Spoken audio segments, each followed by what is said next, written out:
그 양반들이 왜 그러면 소위원회를 열었느냐.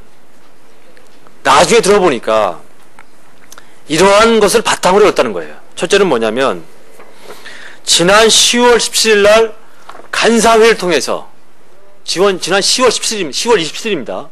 지난 10월 27일 날 간사회를 통해서 이렇게 종합정책질의 부별심사 소위원회 활동, 그래서 12월 8일 날 끝나는 거로, 의결하는 거로 이러한 일정을 만들었다는 거예요. 물론 제가 우리 민주당 얘기를 간사가 되기 전 최인기 의원님이 간사 시절에 이것을 만든 것이죠. 네, 이 문건을. 자, 그런데 여러분, 제가 이 일정에는 동의할 수가 없는 것입니다. 두 가지 이유를 말씀드릴게요. 첫째로는 이 일정은 지금 수정예산안 11월 7일 날 온 수정예산안이 오기 전 10월 2일 날 제출한 예산안에 바탕을 둔 일정입니다. 그 예산안은 10월 2일 날 제출해서 12월 2일 날 끝나게 돼 있어요. 60일간 심의해서. 그런데 이 간사간 일정에 대한 합의가 있고 나서 어떤 일이 생겼느냐. 11월 7일 날 수정 예산안이 여러분 제출됐습니다. 엄청나게 경제가 이제 성장 전망치가 내려가고 있고, 그리고 어두워지니까 마지못해서 열흘 동안 준비해서 수정 예산을 낸 겁니다. 자, 수정 예산을 냈으면은 낸 거만큼, 최소한 낸 거만큼은 심의 기간이 길어져야 되는 거 아니겠습니까? 어떻게 예전에 수정한 예산 내기 전 그 예산을 바탕으로 일정을 짠 것을 그대로 수정 예산안에 그대로 여러분 도입을 시킬 수 있느냐. 이게 안 되는 것이죠. 중요한 상황에 변화가 생긴 것입니다. 소위활동, 부별심사 이런 것들 사실 어떠면 다시 해야 되는 것입니다. 두 번째, 제1야당의 간사가 바뀌었습니다. 최인기 의원에서 저로, 우재창 의원으로. 그리고 오늘 소위원회가 처음으로 구성이 됐습니다. 그렇습니까? 위원장에 이한구 위원장, 그 다음에 3당 간사가 거기 들어가 있습니다.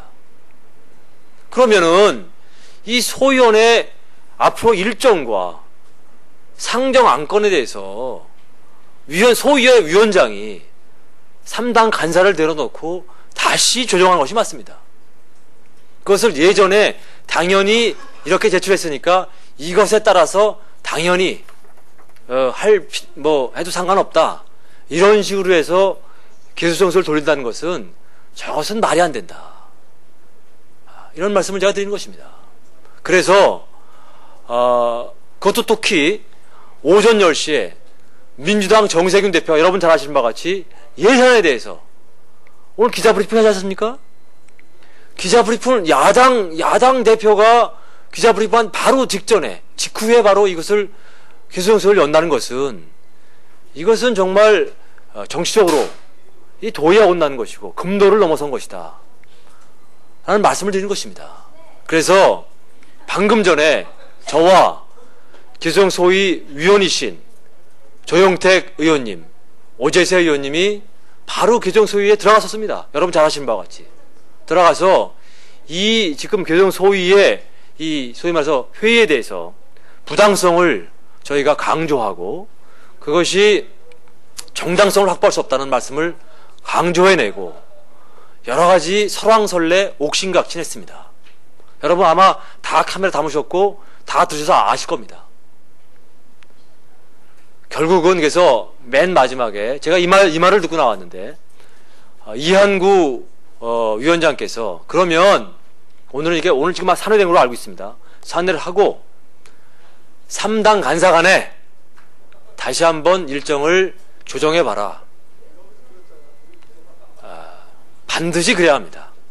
반드시 한나라당, 민주당, 그리고 자유선진당 3당 간사 간에 다시 일정을 조정해서 소위원회 활동을 해야 됩니다.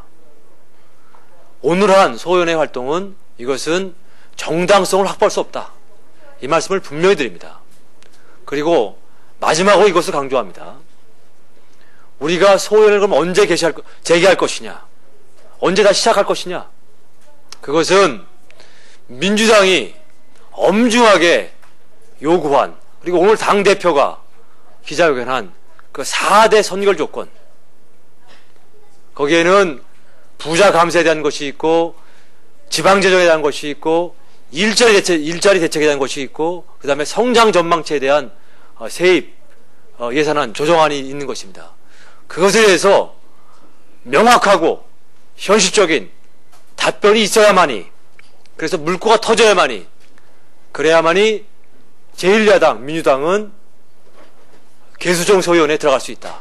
이 말씀을 분명히 드립니다. 여러분, 지금 예산안이 경제가 너무나 어렵기 때문에 빨리 통과해야 된다는 것, 그 정당성, 위급성 잘 인식하고 있습니다. 하지만 이렇게 열흘 만에 만들어온 수정예산안, SOC 위주의, 그리고 부자들 살려주는 이 부자 감세가 포함된 이런 식의 예산안을 우리는 통과시킬 수 없습니다. 여러분, 오바마가 이런 말 했습니다. 예산안 한 줄 한 줄, 한 장 한 장 보겠다. 조속한 심사보다는 국민을 위한 치밀하고, 그리고 어떤 의미에서는 꼼꼼한 심사가 더 중요하다. 추경 심사는 여러분 빨리 통과하면 바로 집행이 됩니다. 근데 어차피 이 예산안은 통과시켜도 내년에 시행이 되는 것입니다. 아직 시간이 있습니다. 우리한테는 아직 시간이 있습니다. 그래서 이 주어진 시간을 잘 활용해서 최대한 꼼꼼하게 국민을 위해서 심사하겠다는 말씀 아울러서 드립니다.